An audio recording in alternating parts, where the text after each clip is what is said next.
Assalamualaikum warahmatullahi wabarakatuh. Waalaikumsalam warahmatullahi wabarakatuh. Siap belajar.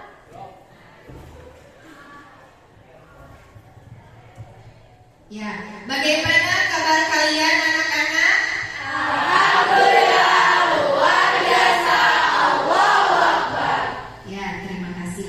Baiklah, sebelum pembelajaran dimulai, silakan ketua murid untuk memimpin doa terlebih dahulu. Sebelum belajar, alangkah baiknya kita berdoa dalam hati. Berdoa dalam hati, mulai.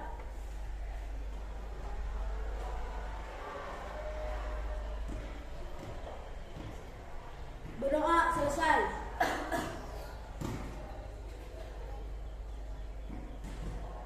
Mari kita membacakan surah Al-Ikhlas bersama-sama.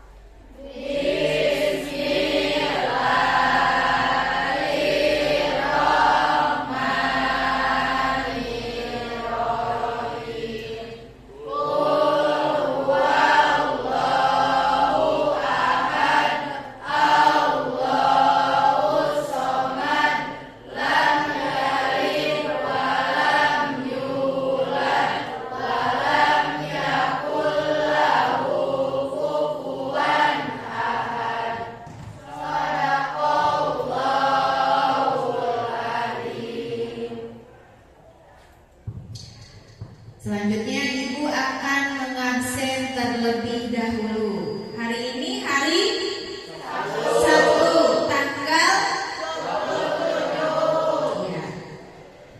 Absen pertama Aan Nuraini. Ya. Aditya Nugraha. Afgan. Bayu Nugraha. Budi Setiwan Nugraha. Cahyati. Chandra. Chandra kemana? Chandra Sakti. Cepi Anggara. Dani Mendiawan. Deha Puja Januar. Dita Lestari. Dwi Anggita Putri. Elsa Yuniar. Handayani. Ilma Octavia. Imel Lestari. Jana. Kevin Yanwar. Kirana Amelia. Melga Tri Octaviani. Muhammad Iqbal. Novan Sofian. Nur Hayati. Radit Dias Mulyana. Rizka Nur Maulidiana. Rizky Putra Herdiama. Rian Cahya Nugraha. Sapitri Dining Rahayu. Seni Maulina. Silpa Novalia Debriani. Ujang Arya Heriana. Ya, jadi yang tidak sekolah hari ini Chandra sakit ya. Kita doakan semoga teman kita Chandra cepat sembuh. Ya, sebelum pembelajaran dimulai, marilah kita bersama-sama untuk menyanyikan lagu Indonesia Raya.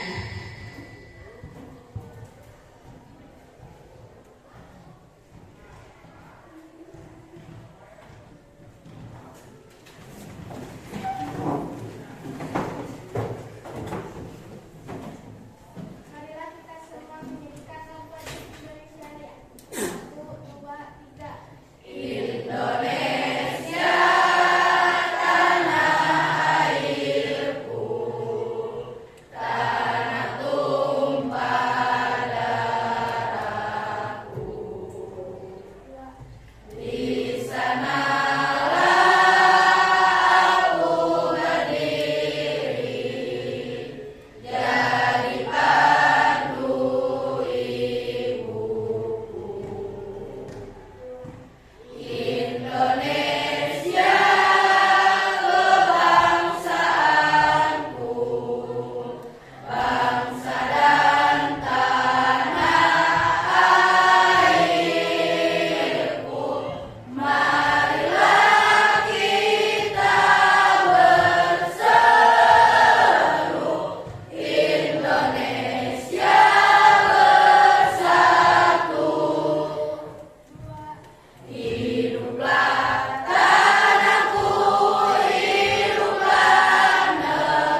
menyanyikan lagu Indonesia Raya. Nah, anak-anak, rasa nasionalisme itu harus dipupuk dan ditanamkan pada generasi penerus bangsa, ya, mulai dari anak-anak sampai generasi muda. Nah, apa itu nasionalisme? Nasionalisme adalah rasa cinta dan kebanggaan yang tinggi, ya, kepada tanah air dan terbentuk dari kesetiaan kepada negara. Bagaimana cara meningkatkan rasa nasionalisme? Ada beberapa hal, di antaranya adalah dengan belajar dan menyanyikan lagu-lagu nasional. Selain itu, melaksanakan upacara bendera setiap hari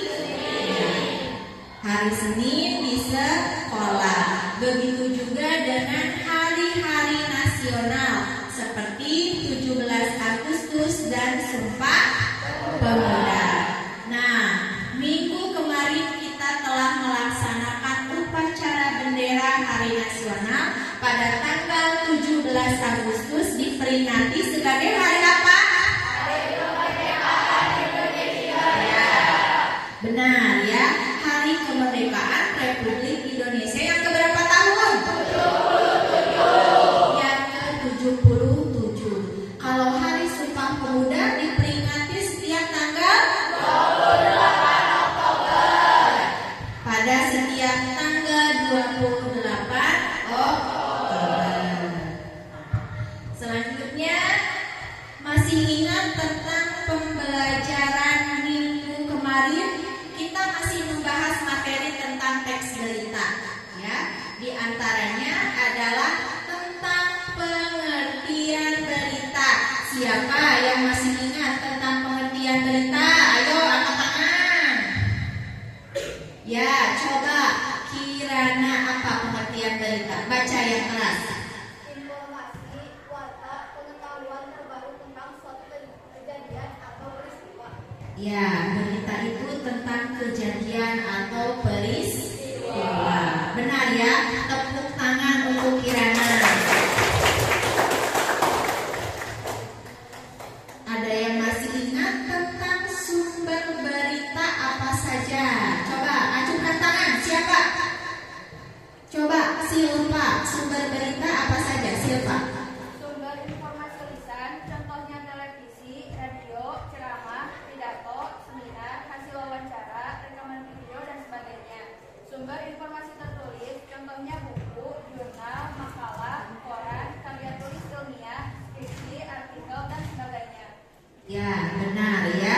Jadi sumber informasi berita itu ada dua, ada lisan dan tertulis. Tepuk tangan untuk Silva ya. Ternyata anak ibu pintar-pintar semua ya. Masih semangat belajarnya? Ya. Selanjutnya ada yang masih ingat tentang unsur-unsur berita. Ayo siapa? Ya, yang pertama mengangkat tangan. Cahyati, apa saja unsur berita itu? Unsur berita meliputi 6 pernyataan yang dapat disingkat menjadi sumber, apa, di mana, kapan, siapa, mengapa, dan bagaimana.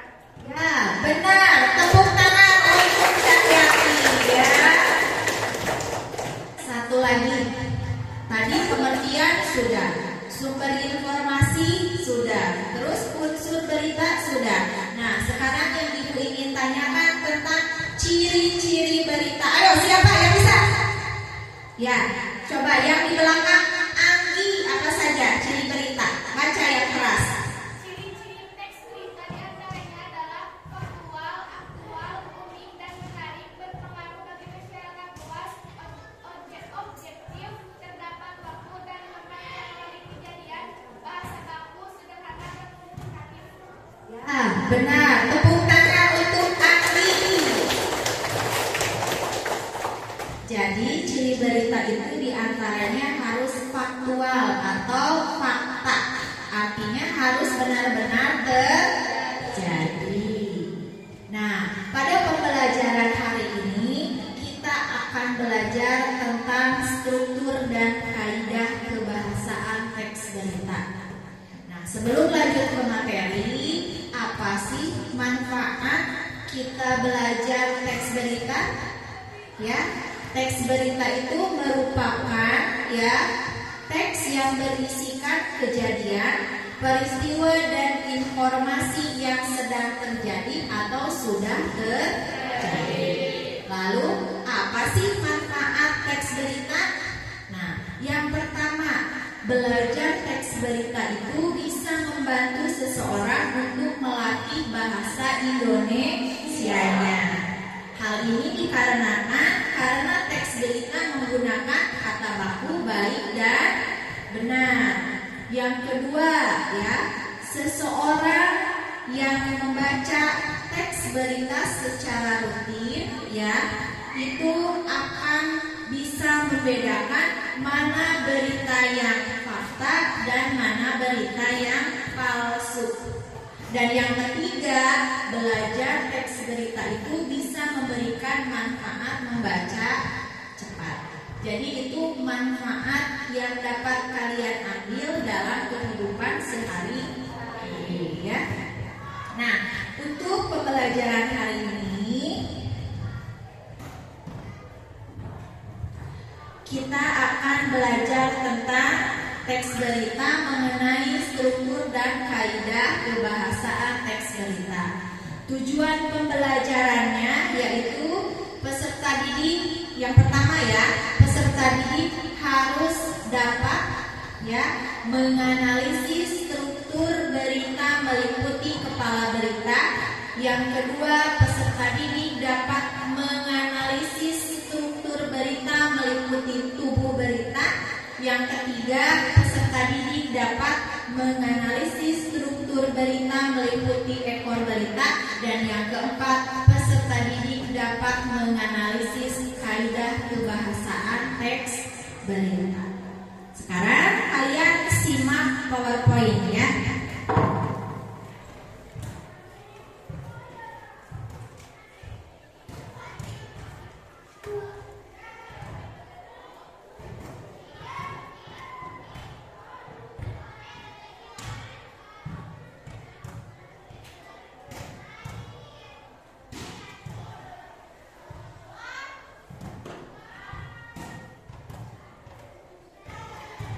Sudah terlihat dari belakang? Terlihat?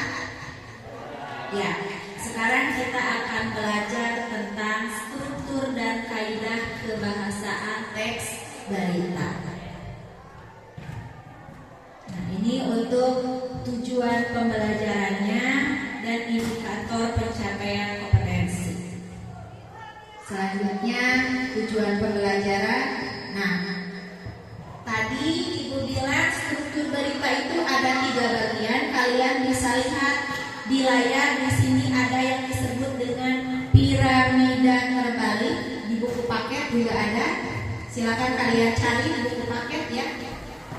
Yang pertama adalah kepala berita atau lead. Yang kedua tubuh berita dan yang ketiga ekor berita. Nah, kepala berita itu berisi tentang informasi yang penting yang meliputi ke-6 unsur berita tadi, yaitu adik Simba. Dan yang kedua tadi ada tubuh berita. Tubuh berita juga sama, berisi informasi yang penting. Biasanya ini dari pertanyaan, jawaban dari pertanyaan mengapa. Dan yang ketiga ada yang disebut dengan ekor berita. Ekor berita ini maksudnya informasi yang tidak penting, yang tidak ada hubungannya dengan judul berita. Nah, ini ada contoh tentang struktur berita. Di sini membahas tentang harga pertama, turbo, Dexlite dan LPG naik. Tempatnya di mana? Di Jakarta ya. Nah, selanjutnya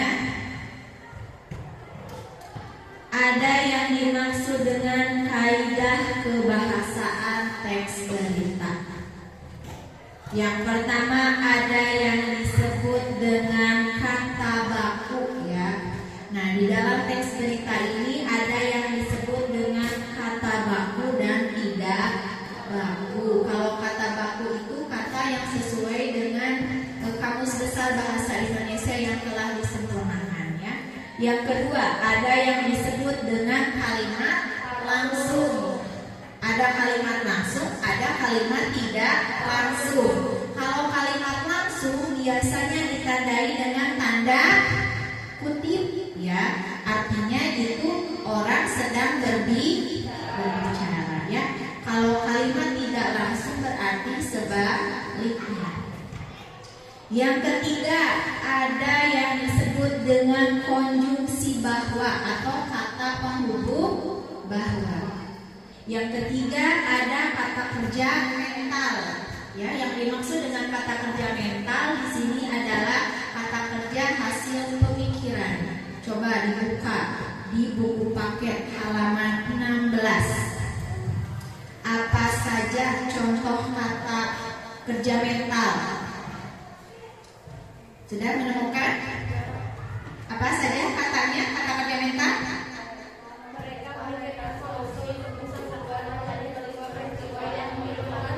Ya, ada kata memikirkan, terus membayangkan, berpraduga, berasumsi. Nah, itu contoh kata kerja mental. Yang selanjutnya ada keterangan waktu dan tempat. Kalau menanyakan waktu berarti menunjukkan waktu, berarti menunjukkan apa? Biasanya apa? Jam berapa, pukul berapa ya. Terus pagi hari, siang hari, malam hari itu menandai keterangan waktu. Kalau keterangan tempat biasanya contohnya tempat di sekolah, di rumah, di pasar, di jalan ya, atau menandai misalnya nama kampung, nama kota, nama negara, itu keterangan tempat. Yang terakhir ada yang disebut dengan konjungsi temporal atau kata penghubung waktu. Contoh katanya apa saja? Kemudian, sejak, terus setelah, awalnya, akhirnya. Nah, itu yang menandai konjungsi temporal. Nah, itu contoh dari kaidah kebahasaan teks berita. Nah, tadi di dalam teks berita ada yang disebut dengan kata baku.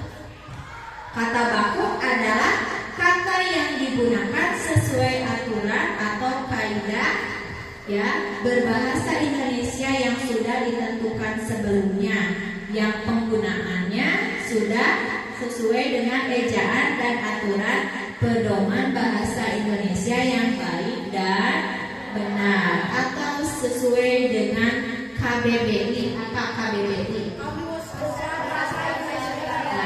Kamus Besar Bahasa Indonesia. Nah, di sini ada contohnya di tabel. Ada kata abjad, ini yang benar, bukan abjad. Ya. Selanjutnya advokat, bukan advokat. Jadi fi ya, menggunakan ya huruf. Selanjutnya aktif, bukan aktif.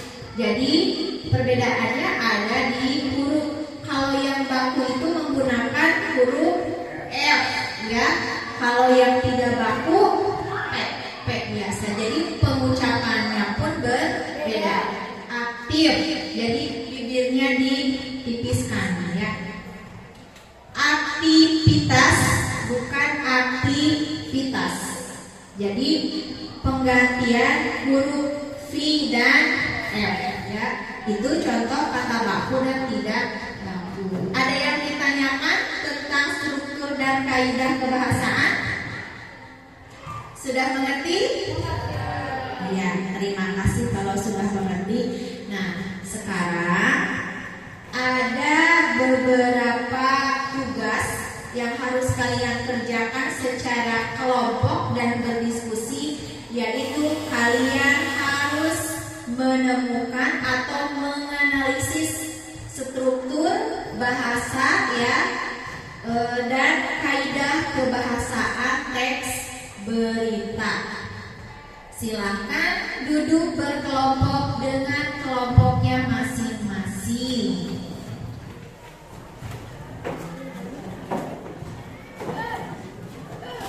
Ya, kursinya diangkat pelan-pelan supaya tidak gaduh.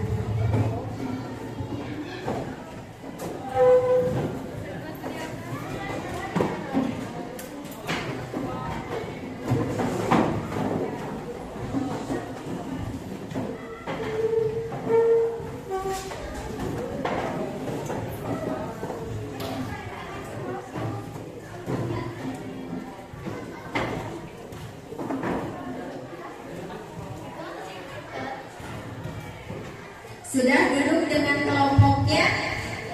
Ya, Ibu cek dulu ya.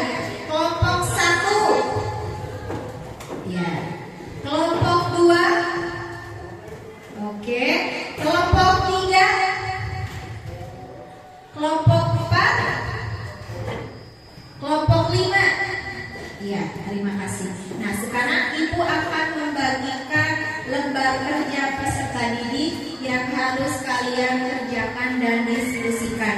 Jadi Ibu harapkan kekompakan dari setiap kelompoknya untuk segera mengerjakan LKPD-nya ya.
Sudah dibaca untuk tugasnya?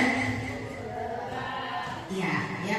Tugas yang pertama adalah kegiatan 1.1, yaitu menentukan struktur berita. Mana yang disebut dengan kepala berita, tubuh berita, dan ekor berita. Ya. Tugas yang kedua yang harus kalian diskusikan adalah kegiatan 1.2.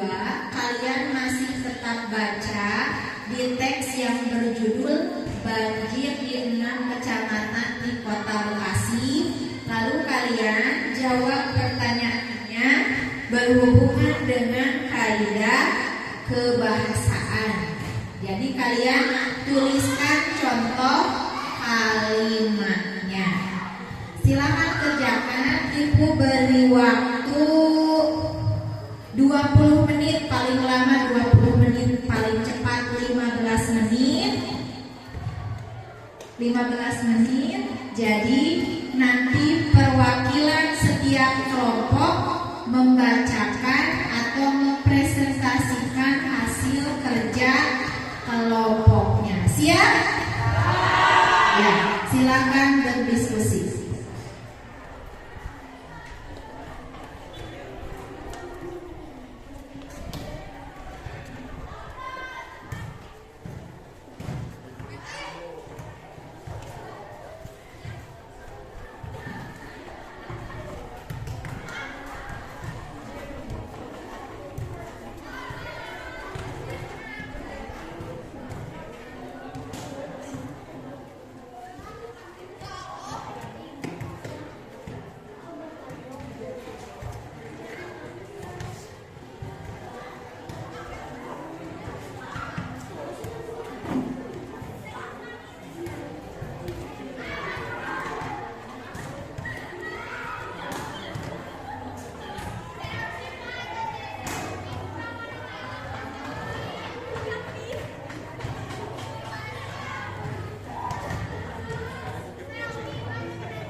Ada yang tidak dimengerti soalnya?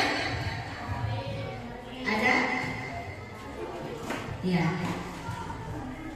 Biar cepat pengerjaannya, jadi kalian diskusikan ya untuk mencari jawaban yang paling benar.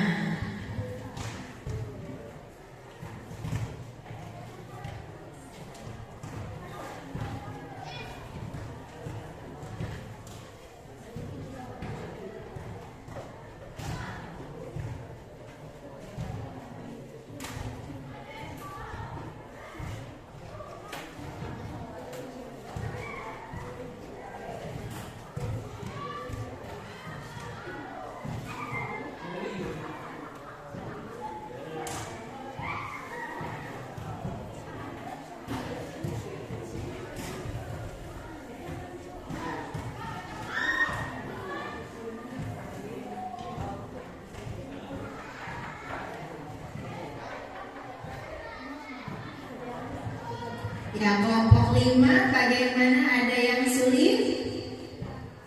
Tidak ada ya. Sudah sampai di mana tahap pengerjaannya? Ya, ya. Kalian baca dulu ya teks beritanya.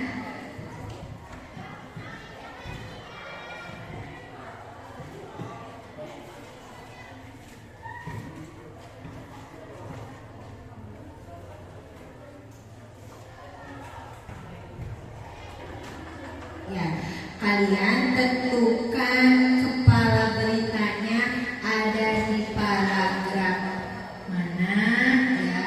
Misalnya misalnya paragraf ke-1. Terus sebutkan paparan isinya. Jadi paragraf 1 itu tentang apa? Apa yang menandai kalau misalnya paragraf 1 masuk ke dalam kepala berita.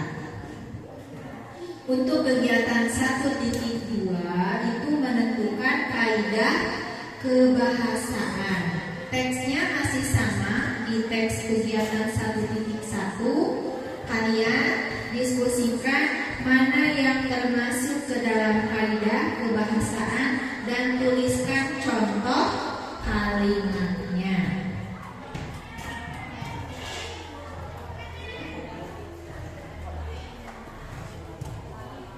Ya, kelompok 3. Ya, lanjutkan ya.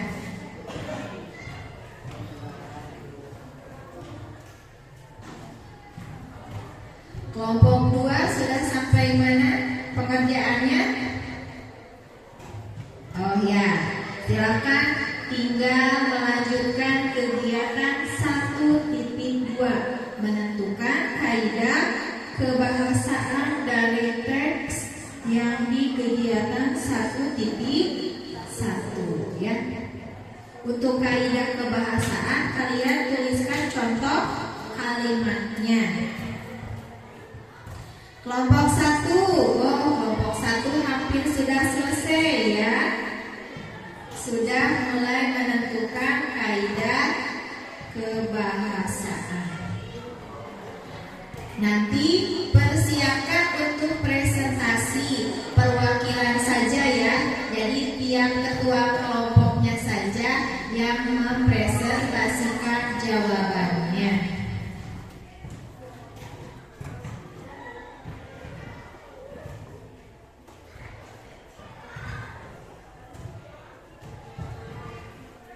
Sudah hampir 15 menit. Kalau ada yang sudah, untuk mengefektifkan waktu, silakan presentasikan. Kelompok 1 sudah? Ayo ketua kelompok mempresentasikan.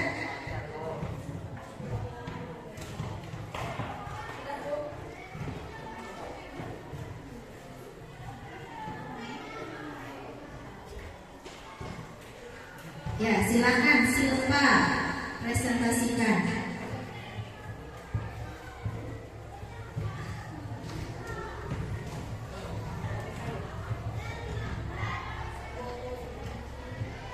Kepala berita, paragraf ke-1. Paparan isi, hujan deras mengguyur kota Bekasi, Minggu tanggal 24 bulan Januari tahun 2021. Nanda Rahmawati, Camat Pondok Gede, mengatakan bahwa banjir merendam 6 kecamatan, yaitu Bekasi Barat, Bekasi Selatan, Jati Asih, Medan Satria, Pondok Gede, dan Rawalumbu. Ketinggian air berkisar antara 10 hingga 120 cm. Itu jawaban dari kelompok 1. Ada yang berbeda jawabannya? Ya, sama semua? Ya, jadi yang termasuk kepala berita itu ada di paragraf 1 ya.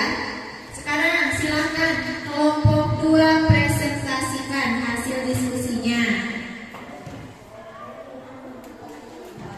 Ya, silakan email ke depan. Di sini saja, Mem. Yang kedua, tubuh berita, paragraf kedua, Kecamatan Pondok Gede menjadi wilayah terparah, yaitu setinggi 1,2 meter, terjadi di perumahan Jati Bening, Permai, dan sebanyak 250 kepala keluarga terdampak banjir. Ya, itu jawaban dari kelompok 2 tentang tubuh berita. Ada yang berbeda jawabannya? Ya, berarti untuk tubuh berita ada di paragraf nomor 2. Silakan kelompok 3, Cahyati presentasikan untuk jawaban kelompoknya.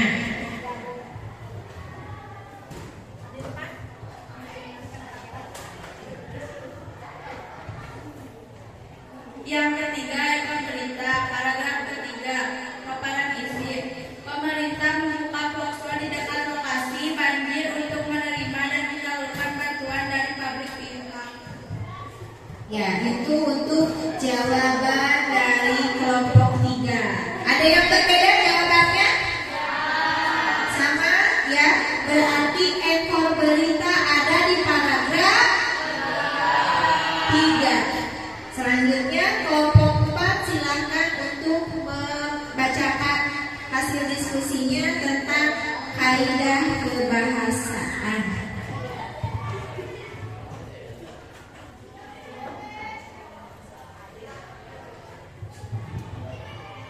Kaidah kebahasaan.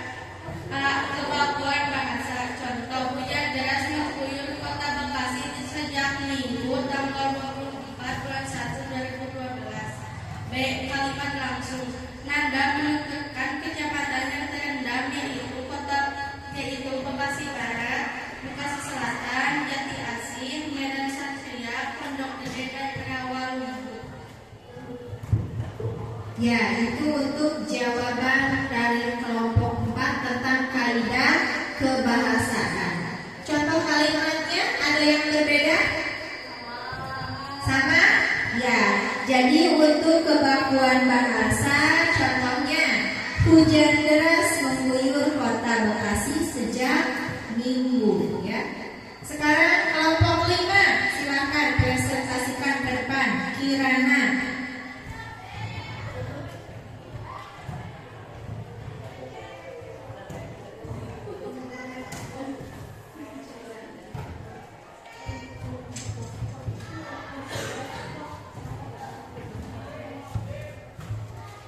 Kaidah kebahasaan. Contoh C. Konjungsi bahwa. Nanda mengatakan bahwa data tersebut merupakan laporan sementara yang didapatkan oleh BPD Kota Bekasi berdasarkan pemantauan petugas di lapangan.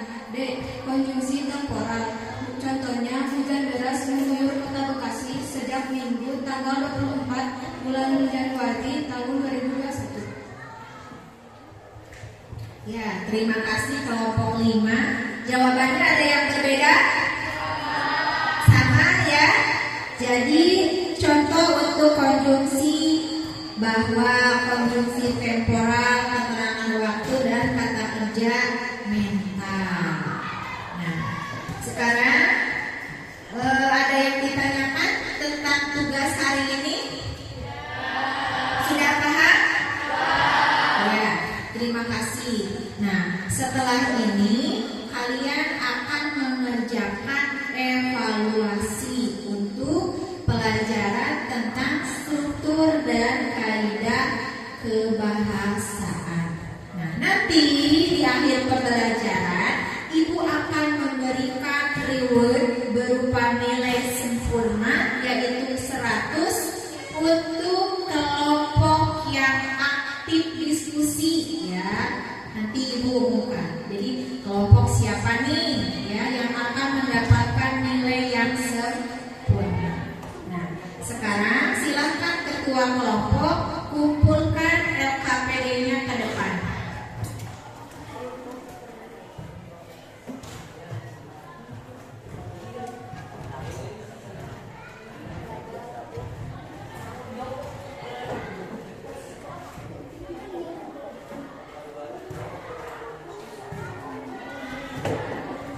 Sudah semua?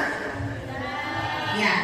Sekarang silakan kalian duduk kembali ke tempat duduk masing-masing dengan aman, tertib, dan tidak gaduh.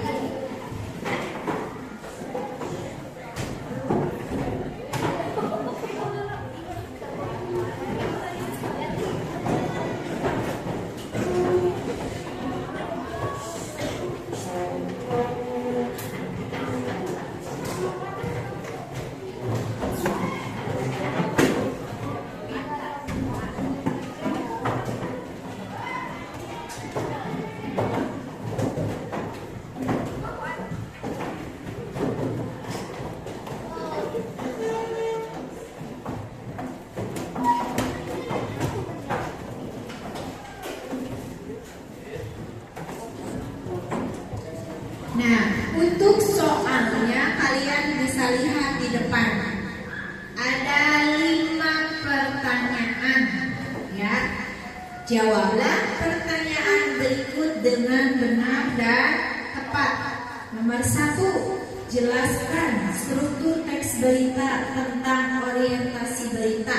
Yang kedua, jelaskan yang termasuk ke dalam struktur berita.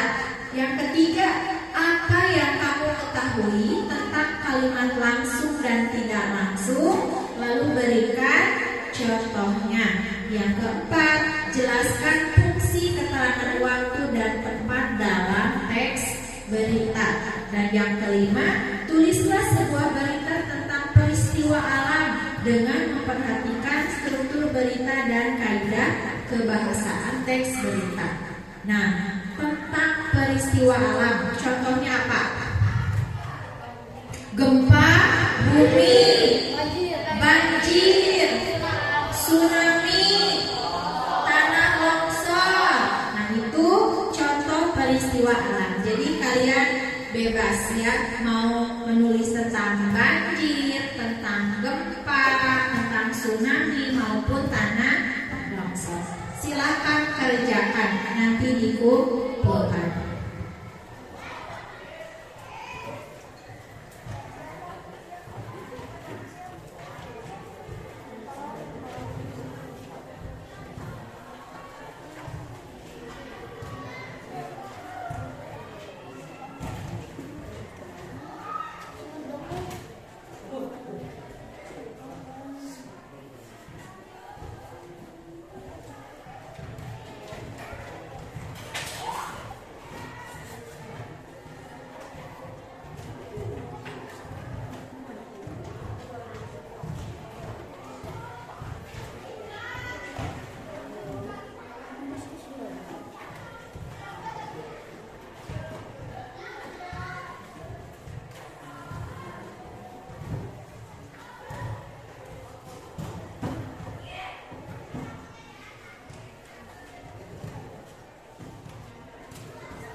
Kalian boleh mengerjakan nomor yang mana dulu yang kalian anggap mudah ya. Misalnya, saya mau mengerjakan nomor 5 dulu, misalnya tentang menulis berita. Silakan ya, kalian kerjakan nomor 5. Asalkan di buku tulisnya dituliskan nomornya ya. Jangan lupa untuk menulis teks berita nomor 5 itu sebutkan judulnya. Jadi harus ada judul ya.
Sudah selesai? Ya, kalau sudah silakan jawabannya estafetkan dari belakang ke depan. Jadi bukunya dari belakang ke depan.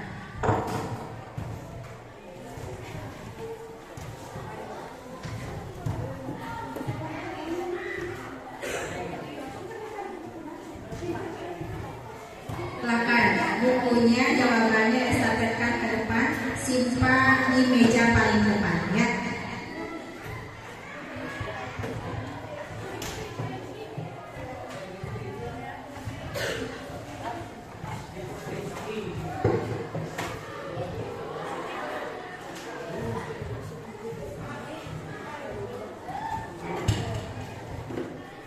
Ya, sudah semua ya? Nah, sekarang kita akan melakukan refleksi dan menarik kesimpulan dari pembelajaran yang sudah kita laksanakan. Ya. Sekarang Ibu mau bertanya, apakah kalian senang belajar materi teks berita? Ya. Apakah materinya mudah dipahami? Ya, kalau begitu silakan kalau ada yang mau bertanya, kalau ada yang masih bingung tentang struktur dan kaidah kebahasaan teks berita. Ada yang bertanya? Sudah paham? Kalau sudah paham berarti kalian dapat menentukan kesimpulan dari materi pelajaran hari ini. Coba siapa yang mau membuat kesimpulan? Coba email. Setelah pembelajaran hari ini dapat kesimpulan bahwa Yang termasuk ke dalam struktur berita ada 3 bagian, yaitu yang ke-1 kepala berita atau head adalah bagian awal pemberitaan yang memuat unsur berita dan memberisikan informasi penting. Yang kedua, badan atau tubuh berita adalah struktur yang memuat informasi penting yang berupa penjelasan dari kata mengapa. Yang ketiga, ekor berita adalah struktur yang memuat informasi tidak penting dan tidak memiliki kaitan langsung dengan judul berita. Ya, benar, itu untuk kesimpulan dari struktur teks berita. Ya, sekarang satu lagi, kesimpulan tentang kaidah kebahasaan. Siapa yang bisa? Ya, coba Sapitri baca dengan keras. yang termasuk ke dalam kaidah kebahasaan teks berita yaitu bahasa baku, kalimat langsung, konjungsi bahwa, kata kerja mental, keterangan waktu dan tempat, konjungsi temporal. Nah, benar ya, itu yang termasuk ke dalam kaidah kebahasaan teks berita. Nah, nanti ya untuk pembelajaran selanjutnya berarti minggu depan ya kalian akan membahas materi masih tentang teks berita tetapi tentang keterampilannya, yaitu menyajikan data informasi dalam bentuk berita secara lisan dan tulis dengan memperhatikan struktur kebahasaan dan aspek lisan meliputi lafal, intonasi, mimik, dan kinesis. Jadi minggu depan kalian akan menjadi pembawa berita. Nah, PR-nya di rumah silahkan kalian menonton televisi. Nah, lihat bagaimana seorang pembawa berita membacakan berita. Jadi harus kalian ketahui bahwa dalam pembacaan berita yang paling penting itu bagaimana lafalnya, intonasinya, mimiknya, dan kinesisnya. Siap? Ya. Tadi Ibu akan memberikan reward pada kelompok yang paling aktif berdiskusi, ya, yaitu kelompok 5. Ya, tepuk tangan untuk kelompok 5 yang diketuai oleh Kirana, ya. Nah, kelompok yang lain jangan berkecil hati. Untuk pembelajaran selanjutnya tunjukkan, oh kelompok kami bisa, ya, kelompok kami yang terbaik, ya. Siap? Ya. Nah, mungkin pembelajaran untuk materi tentang struktur dan kaidah berita, ya, sampai di sini. Nanti minggu depan kita akan berjumpa lagi, tetapi dengan materi yang berbeda, ya. Ibu akan tutup pelajaran hari ini dengan sebuah pantun. Karena hujan tanah basah, sudah lama terkena gempa. Hari ini kita berpisah, semoga esok kita